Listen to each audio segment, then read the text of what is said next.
On our final episode of Season 3, David and I sit down to talk about the highs and lows of ministry before David goes on his sabbatical. We hope you enjoy this special episode of two pastors talking about the work of ministry together. I'm your host, Aaron Miller, pastor of equipping at Grace Baptist Church in Santa Clarita, California. Welcome to Magnify.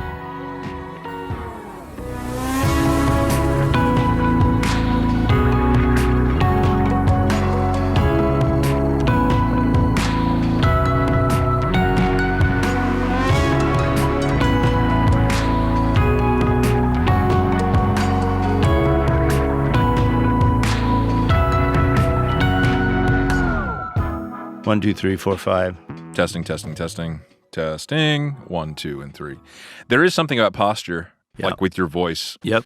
You can create a positive energy of urgency if you're standing or if you're like leaned in. When we were starting Fellowship Bible Church, we had what we called home churches because we didn't have a building except on Sunday morning. We met in an elementary school that wasn't even being used. It was closed down.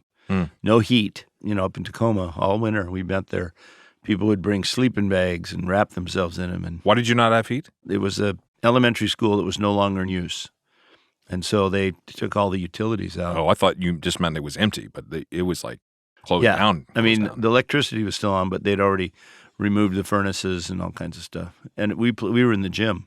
That's commitment. It was weird. And there were birds flying around. One of our guys, who was a real outdoorsman, brought his .22 one time and was going to shoot him. And we had to, no. You're not going to be shooting bullets inside the gym. So it was pretty funny. How long did you do that for? Oh, man. We were probably in there for 3 years. Then we we had a storeroom and we kept our piano in there, and some guys broke in and poured honey all over the inside of our piano.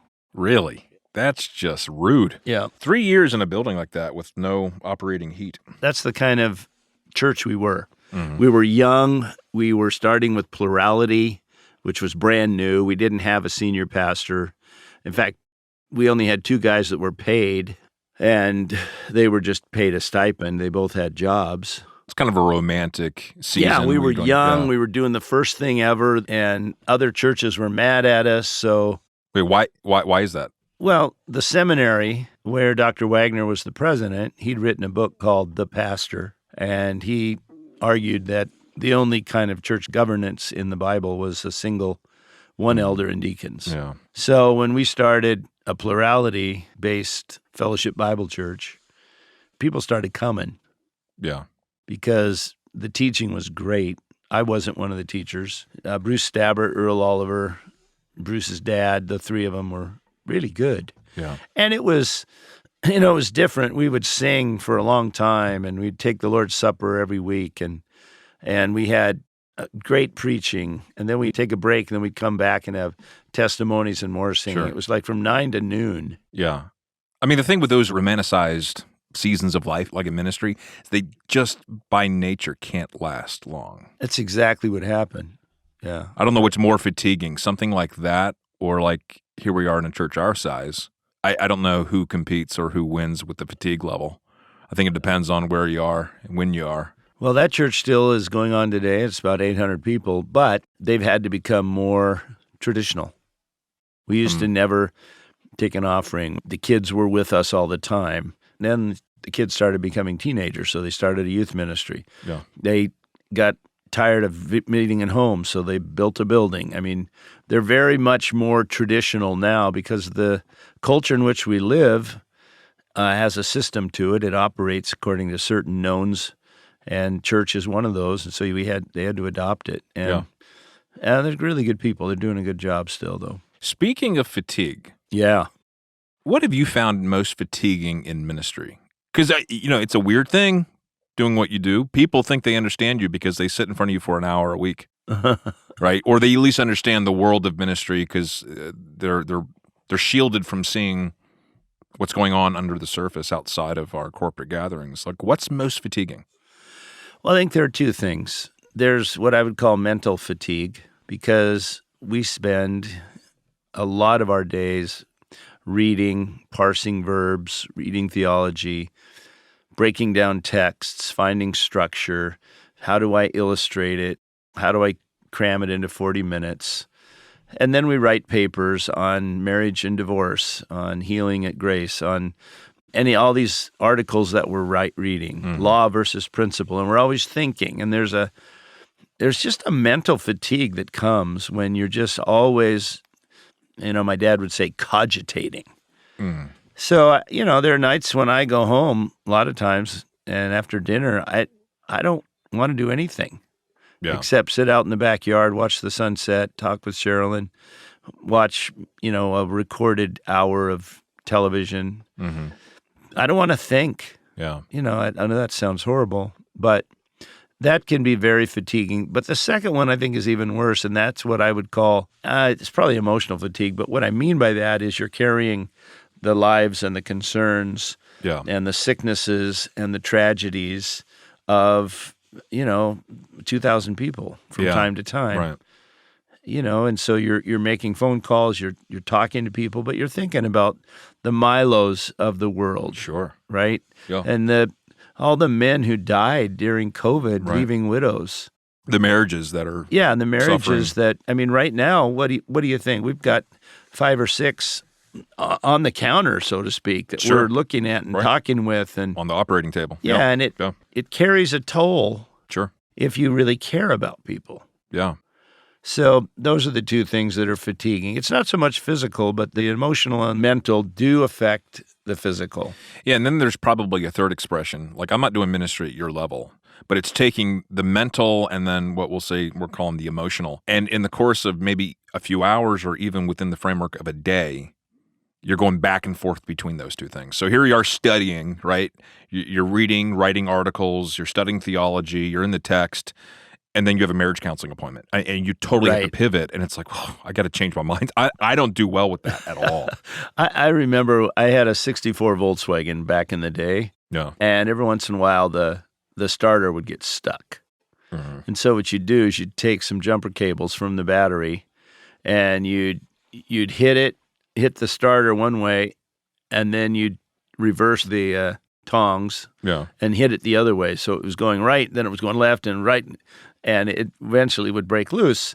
Well, that's how what you just talked about, that's how we feel. Sure. Yeah, in a day, we may do a podcast, study the book of Hebrews and the book in Greek, read some theology, try to figure out a budget, deal with the phone call of someone whose child just, came out as bisexual. Sure. And all of that just happens, and you're going right, left. And then I guess I get at a third one. I think the pace of ministry, just the life pace. I mean, you and I look at our schedules for a day, for a week, for a month. Sure. And it just gets to be, I mean, the page is filled with phone calls, and I get assignments and writing this and studying that. And I was explaining that to a friend in the church the other day. I said, many times our ministry hours have to be when other people are not working. Yeah. So, the counseling or the one-on-ones, sometimes that's like 6:30 in the evening, 7 o'clock at night, or early morning breakfasts. So you're trying to cram things in at just odd hours. We also have families of our own, Yeah, it can be a little fatiguing. And this is why I've told the guys in my preaching class and any young guys that are coming up that I've had the privilege to share life with. I tell them, look, pastoral ministry is the hardest work you'll ever love. And if it's not hard, you're not doing it well. If you don't love it, you're not called to it. That's well put. I mean, that's just the facts of life. And I would tell you, there are guys who grow up, they love their youth pastor, and they just become all, altruistic. I'm going to be a youth pastor. Sure. Well, if God doesn't draft and craft you, you don't want to be in this business. No. I think that's probably true of more things than just pastoral ministry, but it's certainly true of pastoral ministry. Because I love what I do. Sure. I love who I get to do it with, and I love watching the Lord Jesus change lives, transform lives, grow lives, and use lives. Do you remember when the concept of ministry that you had before you jumped into it changed? Because I started young, Dave. I didn't like. Yeah. You worked in the business world. Yeah. I mean, I had my youth group experience, and then I jumped into being a part-time youth pastor at the age of 19. And I didn't look back. So for me, I was like 19, 20 years old in college, engaged to Ingrid. And I remember sitting in January at 3:30 in the morning in the church parking lot, ready to receive students to go on a winter camp conference, we were leaving early in the morning. I'm thinking like, forever, as a college student still, right? I'm thinking like forevermore, I don't have Christmas breaks. But that, Right. it was like depressing to me. This is not what I thought it'd be, My story is a little different because I grew up in a pastor's family. Yeah, right. And because my dad had no associates, he had a church of 400 people, and he was the only employee. That meant my brother and I were kind of employees without getting paid. Sure. We mowed the lawn. I always turned the lights off. I watched Dad do everything. I would travel with him to a small town outside our town to do a Bible study when they were starting a church there. So I was almost grew up in ministry. Sure. Yeah. So I don't know that there was ever a time when... You weren't surprised by it. No. You had a point of reference. What I was surprised by was how much benefit, how much privilege there is in having a front row seat on people's lives and getting to be there. I tell people we're there at the best and worst times of their lives. Hey, Grace family, join us every Sunday in the month of July for our July seminars. Some of the seminars will include Biblical Community, Wisdom with Finances, and Parenting Strong-Willed Children. For a full list of seminars and room details, visit our website at the link in the description of this episode. Thanks for streaming.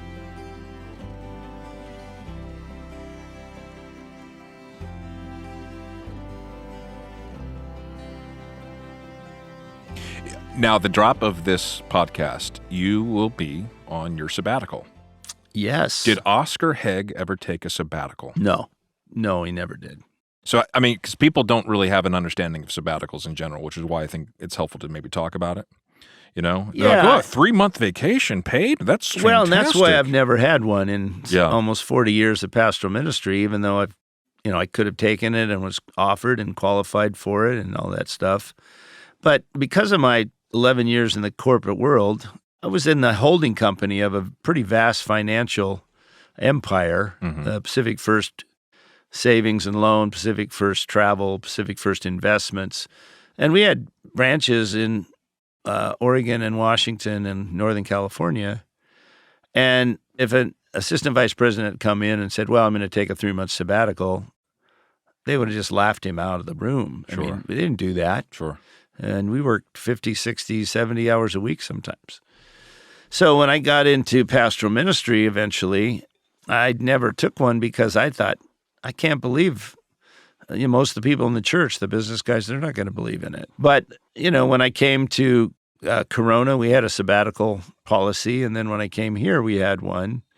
And it was every 7 years. It's basically based on, it comes from the word Sabbath. Yeah. Right? And actually it grows out of the world of academia where after 7 years or at a certain amount, they allow university professors to take a semester off or 3 months here and there in order to write and publish and do some research projects that they didn't have time to do. So it is a time for relaxation or rejuvenation, but also research. Would you add another component to that? Well, when it kind of morphed into sabbatical in churches, I'd done a lot of reading about this, and there's this refresh, reflect, renew. So there were guys here when I first came here 14 years ago. It seemed like we had a guy on sabbatical all the time for like 3 or 4 years. That's right. Yeah. And some guys have already taken 2 here, which I'm not begrudging them at all. But the whole idea was the first month, learn to walk more slowly, just, get refreshed, sleep, eat, whatever you want to do. And then the second month is you begin to reflect about life and about whatever your projects are. And then the last one is you get renewed. So I haven't championed that at all. I think I may have said before, and I think I'm going to make it clear to the people that the statistics are that 40% of guys who go on a 3-month sabbatical leave their church within a year of returning to it. And why is that? Because they leave broken. That's what the data says. They leave conflicted with, maybe there's a family problem, maybe it's kids, maybe it's their wife and them, their marriage, or it could be conflict in the church. A lot of it has to do with they tried to do things at the church and it isn't working, the church isn't growing. They begin to feel like something's holding me back, or a lot of guys go away think, man, I don't think I'm called to do this. I just don't think I want to go back and do this. I've been hitting my head against the wall for 2 years, and it's not working. So a combination of things causes guys, because they get away from it, away from the schedule, Yep. and they just kind of start breathing again, and they go, wow, I think this is what life's supposed to be. And they might have the time and space to start seeing themselves initially it would be hypothetically, but seeing themselves in a different rhythm of life. Exactly. A different calling. Many pastors, folks, you got to understand, many pastors, at least for me, like I said, I started out at the age of 19. It's not like I've crafted a trade or a skill set that I can transfer. You know what I mean? Right. Oh, I can read Greek. Well, that gets you nowhere, right? Yeah. And so for me, it's kind of like if guys are given time and the space and in that renewal season, they realize I could actually do something else. Yeah. They might take I bet you after COVID, there are a lot of sabbaticals being taken. Yeah, I mean, the statistics on guys leaving or feeling like they don't want to do it anymore after COVID are astounding. Something like 60% of the people that are pulled. Wow. There's another thing that happens is that wives who didn't sign up to be pastors' wives, I mean, they didn't know what they're getting into. Yep. Over time, they say, man, I feel like a single mom. You're married to the church. You're using up all your emotion for other people, and you're not here for me. So a lot of times the guys go away on sabbatical, and they find out how great their wives are, and they take walks, and they're going to movies or doing whatever they're doing, and they fall in love again, and they're going, wow, I got to change what I was doing. Sure. Now, when it comes to David and Sherilyn Haig, none of that is true. I think Grace Baptist Church is a wonderful place. I think it's moving really well. The staff here is great. I don't feel overburdened. I feel very privileged to do what I do, and much of what I'm going to do while I'm gone is related to resources for Grace Baptist. Yeah. The second thing is Sherilyn and I are doing this together. I tell people all the time the best part of my day is going home because she is right there. She's involved. We're excited about Grace Baptist Church and our place in it. So we are in no way at all, ever, in any way, no stretch of the imagination, looking to leave. Have people come up to you inquiring whether that was going to happen? Yeah, well, they're kind. They say, oh, you are coming back, right? Because I think, a lot of people have been in a church somewhere a long time know that from time to time their pastors go away and they're gone for how many ever weeks, and they come back and say, oh, yeah, we candidated at another church or that kind of stuff. Sure, We're not. Sure. I'm not speaking anywhere while I'm gone. So you're going on sabbatical on a high note. Absolutely. So what would you do? How would you counsel a guy who's in ministry who really could use some margin? I mean, because I'm sure you would counsel some guys not to take sabbaticals, depending on what's going on and their circumstances. Maybe it's not going to be helpful. Maybe it will push them over the edge. I don't know. Well, I would tell somebody, look, you got to find margin now. Yeah. You know me, Aaron. I've got some weird life philosophies. One of them is I'm going to get more done in less time. And that takes focus. Yeah, you do. That takes focus. It means I go through my day the day before. I go through the week every day. I go through the month every week. I go through the year every month. And I know where I'm headed and I know what I'm doing. And you got to have planned neglect. I plan to neglect a lot of stuff that is going to keep me from doing what I really, really want to get done. So we don't do a lot of stuff anymore. Yeah. I don't go to Dodger game. I love to.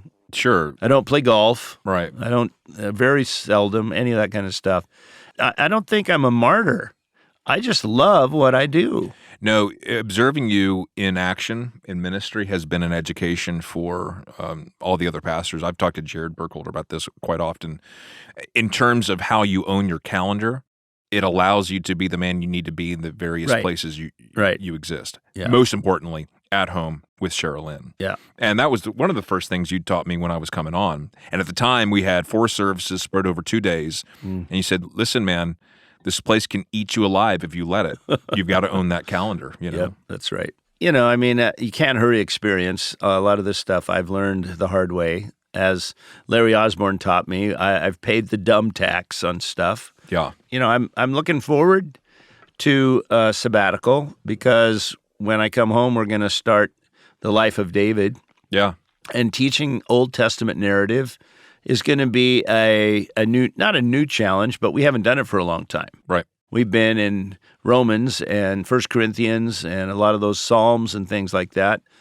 So I'm taking a lot of books, and I'm gonna nestle down with David. It's going to be great. Sure. And the way it really works for us when we're gone, even on vacation, is Sherilyn likes, she's not a morning person. I am.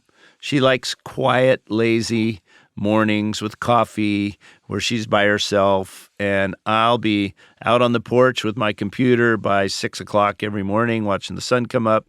At Sun River, I'll watch the deer nibbling on the grass just like 20 yards away. It's a beautiful time, and I'll work. You know, for me, it's not work, it's pleasure. But I'll work through some texts and, you know, just kind of get the feel for David. You know, at some point, when you do the life of David, you're saying your application there's two of them.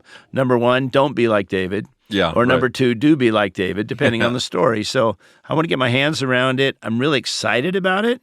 Yeah. And that's going to be one of the main things. I'm also going to finish, finally, the Refuge Marriage book. Oh, yeah, Dave. There's one chapter left, All right. and then I'm going to do study questions for individuals and for couples. I feel like I've lovingly been nipping at your heels on that one for 3 years, maybe. Yeah, I know. It's just, it's been tough to get enough time to write. Yeah. And then I am going to write up the Foundations of Faithfulness in kind of a mini book form that we can print here and have it available for our people. And I have a couple other things I'm going to start thinking about in terms of writing. I'm just curious, how many books are you taking with you? A lot. Yeah. Like probably north of 20 books or whatever. You have separate suitcases for books? Actually, it's crazy, isn't it? I did buy, up in Seattle, I brought home some books, and I had to buy a suitcase to put them in. Yeah. And so that's going to be one of my bookcases, yes. That's fantastic. So listen, I'm just curious because I think people would want to know, are you receiving texts from friends and phone calls, or are you going dark? Oh, not going dark. Okay. No. I mean, again, we love our life. Totally. Yeah. I mean, we love our life. But I understand how this life and this rhythm can suck you back in. That's true, but you also know that even when I'm here, if I don't want to talk to you, Aaron, I won't. You know that. Yeah. Oh, yeah. No, that's true. Look, I have to imagine that there are extreme circumstances where pastors would need to come out of sabbatical. Yeah. Yeah. And so you always kind of have to leave that door cracked.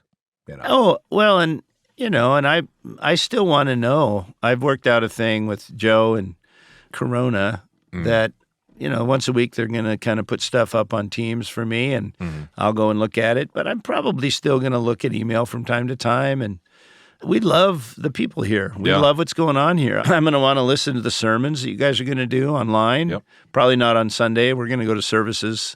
One of the nice things about sabbatical is we're going to go to 3 or 4 different churches while we're in Gig Harbor, and we'll go to 3 or 4 when we're up in out at Bend, Oregon. Yeah, I mean, it's fun to go different places, see how people do things. And quite frankly, every time I do, I'm so glad I'm at Grace Baptist because, you know, this is just a really great place. We mentioned this yesterday when we all were having lunch, but I think the first thing that strikes me when I visit another church is how spoiled we are with the music. Absolutely. It's in the face, my man. goodness. And not only the music, but the order of service. How nothing is a throwaway. It's all very intentional. Everything's intentional, but it's done as though, hey, these guys just kind of came and plugged and played. It's so easy for them. Yeah. But obviously there's hours and hours and hours of rehearsal and practice. Kind of like in preaching. We hope that when we preach, where people are going, well, anybody could do that. It was so easy to understand. It was so applicable. Mm-hmm. So you want to make it look easy. If you do your job right, it will. Yeah. So outline for us exactly. You've kind of already mentioned this. Where are you going? Where will you be and when? We'll go up to San Jose, spend some time with our daughter and son-in-law and 2 granddaughters. And eventually we'll be up in Gig Harbor, which is a little village across the bay from Tacoma, Washington. And we have friends there who have Airbnbs, and so we're going to stay in one. We're going to jump on a cruise out of Seattle. Sherilyn and I have never been on a cruise alone. So, all right. I mean, there are other people on the boat, but we've gone with her parents and things like that. So we're going to go to Alaska at 30 miles an hour. It's just it just slows down your heart. Have you ever been to Alaska? We did this same cruise with her parents. With her parents? A few, Okay. a few years ago. I have to imagine. And it's not really about Alaska. It's just about being away and just letting someone else do all the cooking and all that kind of stuff and being together. Yeah. We're just looking forward to it. Yeah. We're going to go see Ellen and Luke, our other daughter, and little Adelaide, way up almost to Canada in Idaho. We're going to go see them for a few days. Then we'll be back down in Sun River. We have friends there, and we're looking forward to that. And then we're going to go to Boston for a week in July, and then we'll be back here. Yeah. Ready to re-enter. Yeah, no doubt. So how could the people be praying for you and Sherilyn during this time? Yeah, I mean, I would hope that they would pray that we would have some great time together, as a couple. Great marriages are wonderful, and they need to be kept great, I guess. Mm-hmm. I mean, it's maintained. Yeah, it's like your car. You got to check the oil, and you got to do everything. And by the time you hear it rattling, it's too late. So we have a great marriage, best marriage I know, and we just love being together. That'll be fun. And health would be good. Every time I go away on anything, I always get sick. I think my body goes, okay, now we got some time. If we're going to get sick, let's do it now. Let's get it done. Yeah, right. Pray for the writing part for me. Yep. Writing often comes easily, but not always. And I'd love to, to actually think clear and then pray full and then, write it and let it go. And that the words on the page would be the kind of things that the Spirit of God can use in people's lives. Yeah. Travel. We're going to be doing sure. all the driving except for the flight to Boston. So we'll put, 3,000 miles on our car probably. So just that the car would work. That's always fun when it works, and and safety as we travel. Yep. That'd be great. We're going to miss you, and I just know it's probably going to go by pretty quickly. Yes. Yes. I mean, right now, again, at the time of this podcast, you will have already been gone, but it's going to go quick. Yeah. And you know what? I think that long about the 1st of July, I'm going to be kind of itching to get back. Yeah, I'd say so. I'd say so. Knowing you, for I sure. like this life. Yeah. It's I home, love man. our church. It's home. We got a good thing going. Yeah, we do. Well, believe it or not, Dave, this episode concludes season 3. Wow, I of believe Magnify. If you say so, I believe it. Man, this is really fun to do with you. It is. I love it too. We have a good time. And we ought to thank Cameron for sitting over there in the corner and making sure we're not saying the wrong things. I'm going to do. They kind of roll their eyes, both Cameron and Sarah. But I'm going to do a bonus episode with just the two of them at some point in the next few weeks while you're on your sabbatical. That's great. Because they've been present for every single episode, and people have no idea who they are. Yep, that's true. And Sarah Bush is sitting here writing down kind of little things that they want to fix. You're right. All of our little imperfections. We have a great staff, We have no a great question. team. We have a great team. And so, folks, this does indeed conclude season 3 of Magnify. Thank you so much for joining us this season and streaming in. Hopefully, you'll be able to join us in the fall for season 4, but that doesn't mean that between now and then we won't drop a few bonus episodes for the sake of just enjoying time with one another, with you, and bring a little levity, hopefully, to your commute. You've been a blessing. We love you, church family, and we'll get Pastor Dave on here post-sabbatical and hear all the things that God has done to rejuvenate him and stretch him, prepare him for what's next. Thanks for streaming. Thank you so much for joining us today. Make sure to subscribe to Magnify Podcast so you never miss an episode. If you enjoyed this episode, please share it with others. Post about it on social media or leave a rating and review. We would love to hear from you, so if you have any questions you'd like to ask in our mailbag, you can email them to magnify@gracebaptist.org, and we will answer them on the show. Thank you so much for streaming.